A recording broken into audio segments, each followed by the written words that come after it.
Hi folks, Tessier here, President and CEO of Delta Resources.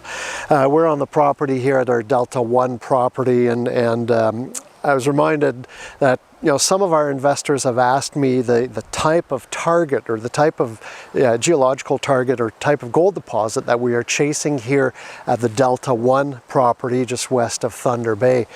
Not only at Eureka but also at the property scale. So I'm going to start with Eureka. The Eureka deposit is a stockwork. It's a deposit of little veinlets that basically permeated through the rock, and the more veinlets you have, the more gold you have.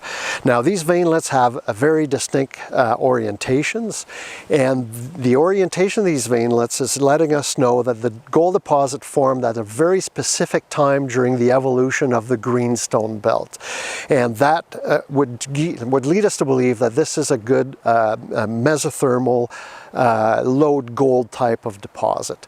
Now there's also dikes, so little intrusions that are synchronous and spatially associated with the deposit, which suggests that there is a component of magmatic hydrothermal mineralization as well. So that is the model at the Delta 1, or at the Eureka gold deposit, and that deposit has a lot of similarities with the Canadian Malartic gold deposit in the Abitibi belt near Val-d'Or, Quebec. Now elsewhere at the property, the south zone, for example, has much more of a flavor of a volcanogenic massive sulfide deposit.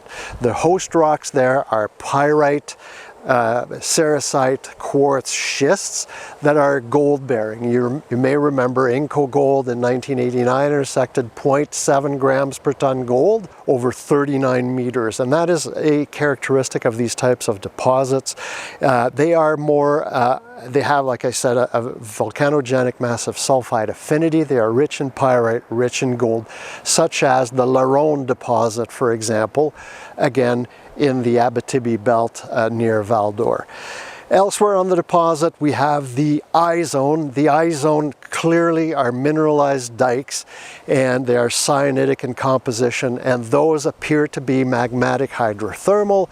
That said, the mineralization in those dikes appears to be very late, and it may actually be remobilized gold in the later stages of the evolution of this greenstone belt. We're still working on a model there. Listen, we're just getting started at the property scale, so this is a work in progress, but we will be working on these targets for now to guide us towards additional gold mineralization at the belt.